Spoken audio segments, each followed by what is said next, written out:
الحمد لله رب العالمين والعاقبة للمتقين والصلاة والسلام على أشرف الأنبياء والمرسلين نبينا محمد وعلى آله وصحبه أجمعين وعلى جميع من تبعهم بإحسان إلى يوم الدين، أما بعد. فقد قال الله تبارك وتعالى في كتابه المجيد والفرقان الحميد: أعوذ بالله من الشيطان الرجيم، بسم الله الرحمن الرحيم، إنما المؤمنون إخوة. وقال النبي صلی اللہ علیہ وسلم: تہادوا تحابوا.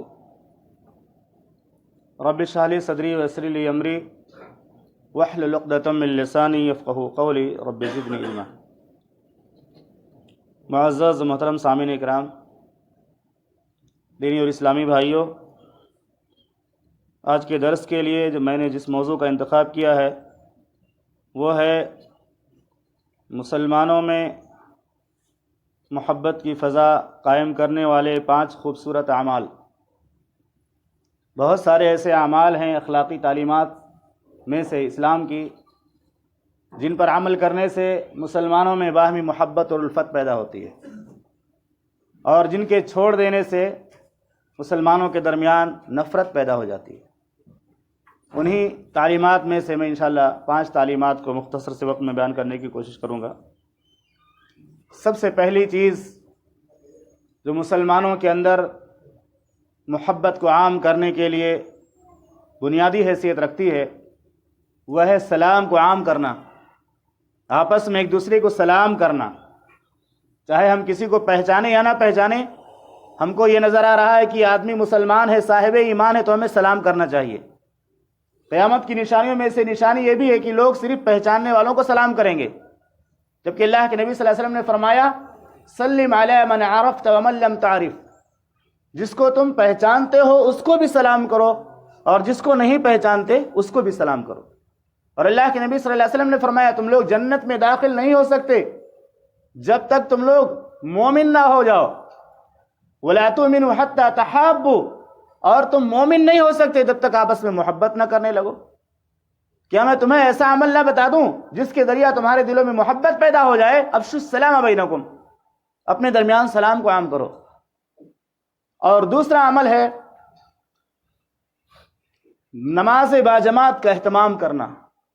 مسجد میں آ کر کے نماز ادا کرنا اور نماز پڑھنے والوں سے تعلقات کو بنانا. جو لوگ نماز پڑھنے کے لیے برابر مسجد میں آتے ہیں ان سے سلام کرنا، ان کی خیریت کی پوچھنا، ان کا حال چال معلوم کرنا. اس سے بھی مسلمانوں میں محبت پیدا ہوتی ہے. جو آدمی ایمان کی نیت سے، ایمان کے تقاضے کے طور سے ایک مسلمان بھائی کو سلام کرتا ہے، اس کی خیریت معلوم کرتا ہے، اس کا حال چال لیتا ہے، تو اس سے بھی مسلمانوں کے درمیان الفت اور محبت کی فضا قائم ہوتی ہے. یہ تمام نماز پڑھنے والوں کی ذمہ داری ہے کہ مسجد میں جب آتے ہیں تو وہاں نماز پڑھنے والوں سے اپنے تعلقات کو مضبوط بنائیں اور آپس میں محبت کی فضا قائم کرنے کی کوشش کریں. اور اس میں سب سے بڑا رول جو ہوتا ہے وہ امام کا اور متولی کا ہوتا ہے. جو بھی مسجد کا ذمہ دار ہے یا جو امام ہے اس کا ایک اثر ہوتا ہے سماج پر اور معاشرے پر، اور خاص طور سے تمام نماز پڑھنے والوں پر اس کا اثر ہوتا ہے. اگر وہ کوشش کرے کہ ہماری مسجد میں جو نماز پڑھنے والا آتا وہ کہاں چلا گیا، وہ نہیں آ رہا ہے، یا فلاں آدمی نظر نہیں آتا ہے، اور اس نیت سے کہ وہ مسلمان آدمی آتا تھا کہاں چلا گیا، اس کی خیر خیریت معلوم کی جائے، اس کے حال چال کو معلوم کیا جائے، تو اس سے آدمی کے دل میں محبت پیدا ہوتی ہے.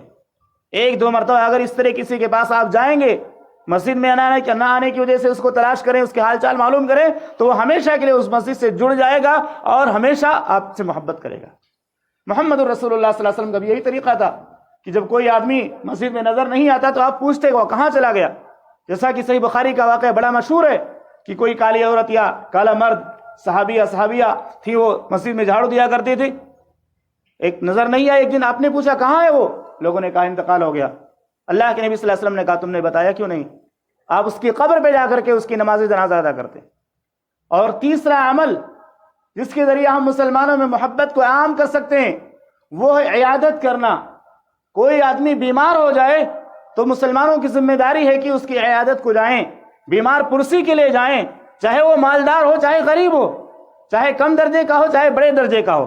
مریض کی عیادت کرنا یہ مسلمانوں کے باہمی حقوق میں سے. اور یہ تجربے کی بات ہے کہ کوئی آدمی آپ سے کتنی دشمنی کیوں نہ رکھتا ہو، آپ سے نفرت کتنی کیوں نہ کرتا ہو، لیکن اگر آپ اس کی بیماری میں اس کی عیادت کے لیے اس کے دروازے پر پہنچ گئے تو اس کی ساری دشمنی محبت میں تبدیل ہو جاتی ہے، وہ آپ کا دوست بن جاتا ہے۔ اور محمد رسول اللہ صلی اللہ علیہ وسلم کا یہی اخلاق تھا کہ آپ دوستوں کے گھر بھی، دشمنوں کے گھر بھی، جو آپ کو چاہتے تھے ان کے گھر بھی، جو نہیں چاہتے تھے ان کے گھر بھی عیادت کے لیے جاتے تھے، حال چال معلوم کرتے تھے، خیر خیریت معلوم کرتے تھے۔ تو عیادت کرنے سے بھی محبت پیدا ہوتی ہے۔ اور چوتھا عمل ہے کھانا کھلانا۔ آج لوگ یہ سوچتے ہیں کہ صرف شادی میں کھانا کھلا دیں گے، عقیقے میں کھانا کھلا دیں گے، بس بات ختم ہو جاتی ہے۔ یہ کھانا کھلانا یہ ایمان میں سے ہے۔ امام بخاری نے باب باندھا ہے، اطعام الطعام من الایمان اور من الاسلام، کھانا کھلانا یہ ایمان، یہ اسلام کے تقاضوں میں سے۔ تو آدمی کو چاہیے کہ آدمی اپنے دوست اور احباب کی دعوت کرے، کبھی ہم اس کے گھر کھانا کھا لیں، کبھی وہ ہمارے گھر کھانا کھا لے۔ کوئی ضروری نہیں کہ ایک ہی ساتھ سارے لوگوں کو دعوت دے دے۔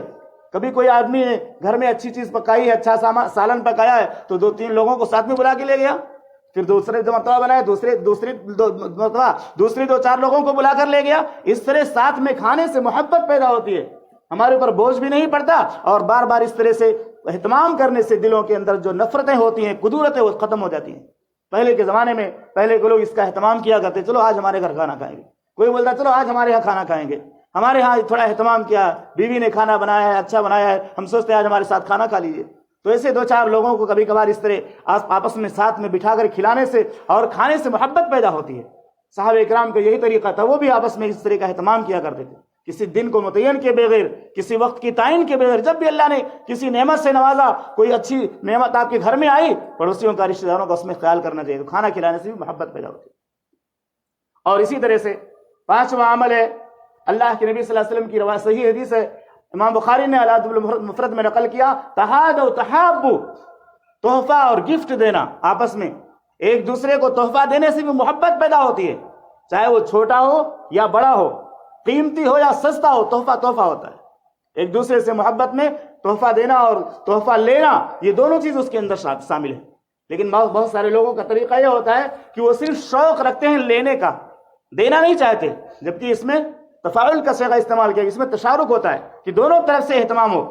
آپ تحفہ دیتے ہیں اور لیتے ہیں، ہم آپ کو دیں گے، آپ ہم کو دیں گے، یہ محبت کا ایک ذریعہ ہے۔ اور محمد رسول اللہ صلی اللہ علیہ وسلم نے باقاعدہ وضاحت کے ساتھ فرما دیا، تحادوا تحابوا، آپس میں تحفے تحائف کے لین دین کو عام کرو، تمہارے درمیان محبت پیدا ہو جائے گی۔ اور ضروری نہیں کہ تحفے کے لیے آدمی کئی ہزار کا سامان دے، 2-4 روپے کا، 10-20 روپے کا، 150 روپے کا سامان بھی ہو سکتا ہے۔ آپ کوئی چیز اپنے لیے لائے، اپنے دوست کو بھی دے دیا، 10 روپے کی کوئی چیز خریدی، 10 روپیہ کا اور خرید لیا، اور وہ مسلمان بھائی جس کے بارے میں آپ کو ڈر لگ رہا ہے کہ کہیں ہم سے شاید نفرت نہ کرتا ہو یا ہم سے دور ہو رہا ہے، آپ نے اس کو تحفہ دے دیا۔ تو وہ تحفہ، چھوٹا سا تحفہ، آپ کے اور بھائی کے درمیان جو دشمنی ہے اس کو ختم کر دیتا ہے۔ اللہ سے دعا ہے کہ رب العالمین ہم تمام مسلمانوں کے دلوں کو محبت اور الفت کے ساتھ قائم رہنے کی توفیق عطا فرما، ہمارے دلوں میں الفت اور محبت کی فضا قائم فرما دے، اور ہم تمام مسلمانوں کو مل جل کر کے محمد رسول اللہ صلی اللہ علیہ وسلم کے طریقے کے مطابق زندگی گزارنے کی توفیق عطا فرما، ایمان کے ساتھ موت نصیب فرما، آمین۔ وصلی اللہ علیہ وسلم۔